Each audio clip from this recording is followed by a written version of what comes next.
नमस्कार।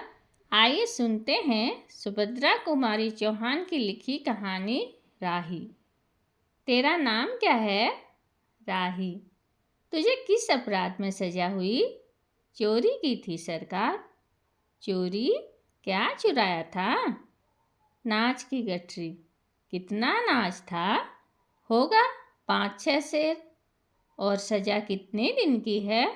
साल भर की। तो तूने चोरी क्यों की? मजदूरी करती, तभी तो दिन भर में 3-4 आने पैसे मिल जाते। हमें मजदूरी नहीं मिलती सरकार। हमारी जाति मंगरोरी है। हम केवल मांगते खाते हैं और भीख न मिले तो फिर चोरी करते हैं। उस दिन घर में खाने को नहीं था। बच्चे भूख से तड़प रहे थे। बाजार में बहुत देर तक मांगा। बोझा ढोने के लिए टोकना लेकर भी बैठी रही, पर कुछ न मिला।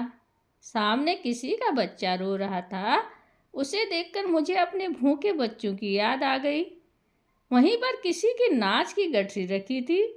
उसे लेकर भाग ही रही थी कि पुलिस वाले ने पकड़ लिया। अनीता ने एक ठंडी सांस ली। बोली, फिर तूने कहा नहीं कि बच्चे भूखे थे इसलिए चोरी की? संभव है इस बात से मजिस्ट्रेट कम सजा देता। हम गरीबों की कोई नहीं सुनता सरकार। बच्चे आए थे कचहरी में, मैंने सब कुछ कहा, पर किसी ने नहीं सुना। राही ने कहा, अब तेरे बच्चे किसके पास हैं? उनका बाप है? अनीता ने पूछा। राही की आंखों में आंसू आ गए। वो बोली, उनका बाप मर गया सरकार। जेल में उसे मारा था और वहीं अस्पताल में वह मर गया। अब बच्चों का कोई नहीं है। तो तेरे बच्चों का बाप भी जेल में ही मरा? वह क्यों जेल आया था? अनीता ने प्रश्न किया। उसे तो बिना कसूर के ही पकड़ लिया गया था सरकार। राही ने कहा। ताड़ी पीने को गया था। 2-4 दोस्त भाई उसके साथ थे। मेरे घर वाले का एक वक्त पुलिस वाले से झगड़ा हो गया था। उसी का बदला उसने लिया। 109 में उसका चालान करके साल भर की सजा दिलवा दी। वहीं वह मर गया। अनीता ने एक दीर्घ निश्वास के साथ कहा, अच्छा, जा अपना काम कर। राही चली गई। अनीता सत्याग्रह करके जेल आई थी। पहले उसे बी क्लास दिया था, फिर उसके घर वालों ने लिखा पढ़ी करके उसे A क्लास दिलवा दिया। अनीता के सामने आज एक प्रश्न था। वह सोच रही थी कि देश की दरिद्रता और इन निरीह गरीबों के कष्टों को दूर करने का कोई उपाय नहीं है। हम सभी परमात्मा की संतान हैं, एक ही देश के निवासी। कम से कम हम सबको खाने पहनने का तो समान अधिकार है ही। फिर यह क्या बात है कि कुछ लोग तो बहुत आराम से रहते हैं और कुछ लोग पेट के अन्न के लिए चोरी करते हैं। इसके बाद विचारक की अदूरदर्शिता या सरकारी वकील के चातुर्यपूर्ण जिरह के कारण छोटे छोटे बच्चों की माताएं जेल भेज दी जाती हैं। उनके बच्चे भूखों मरने के लिए छोड़ दिए जाते हैं। एक और तो यह कैदी है जो जेल आकर सचमुच जेल जीवन के कष्ट उठाती है, और दूसरी ओर है हम लोग जो अपनी देशभक्ति और त्याग का ढिंढोरा पीटते हुए जेल आते हैं। हमें आमतौर से दूसरे कैदियों के मुकाबले में अच्छा बर्ताव मिलता है, फिर भी हमें संतोष नहीं होता। हम जेल आकर A और B क्लास के लिए झगड़ते हैं। जेल आकर ही हम कौन सा बड़ा त्याग कर देते हैं? जेल में हमें कौन सा कष्ट रहता है, सिवाय इसके कि हमारे माथे पर नेतृत्व की शील लग जाती है। हम बड़े अभिमान से कहते हैं, यह हमारी 4थी जेल यात्रा है, यह हमारी 5वीं जेल यात्रा है, और अपनी जेल यात्रा के किस्से बार बार सुनाकर आत्मगौरव अनुभव करते हैं। तात्पर्य यह है कि हम जितनी बार जेल जा चुके होते हैं, उतनी ही सीढ़ी हम देशभक्ति और त्याग से दूसरों के ऊपर उठते जाते हैं। और इसके बल पर जेल से छूटने के बाद कांग्रेस को राज की सत्ता मिलते ही हम मिनिस्टर, स्थानिक संस्थाओं के मेंबर और क्या क्या हो जाते हैं। अनीता सोच रही थी।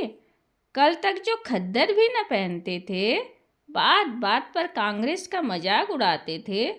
कांग्रेस के हाथों में थोड़ी शक्ति आते ही वे कांग्रेस भक्त बन गए, खद्दर पहनने लगे, यहाँ तक कि जेल में भी दिखाई पड़ने लगे।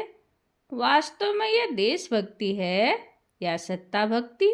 अनीता के विचारों का तांता लगा हुआ था। वह दार्शनिक हो रही थी। उसे अनुभव हुआ जैसे कोई भीतर ही भीतर उसे काट रहा हो। अनीता की विचारावली अनीता को ही खाए जा रही थी।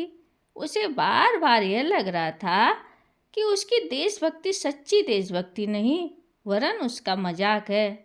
उसे आत्मग्लानि हुई और साथ ही साथ आत्मानुभूति भी। अनीता की आत्मा बोल उठी, वास्तव में सच्ची देशभक्ति तो इन गरीबों के कष्ट निवारण में है। ये कोई दूसरे नहीं, हमारे ही भारत माता की संतानें हैं। इन हजारों लाखों भूखे नंगे भाई बहनों की यदि हम कुछ भी सेवा कर सके, थोड़ा भी कष्ट निवारण कर सके, तो सचमुच हमने अपने देश की कुछ सेवा की। हमारा वास्तविक देश तो देहातों में ही है। किसानों की दुर्दशा से हम अभी थोड़े बहुत परिचित हैं, पर इन गरीबों के पास न घर है न द्वार।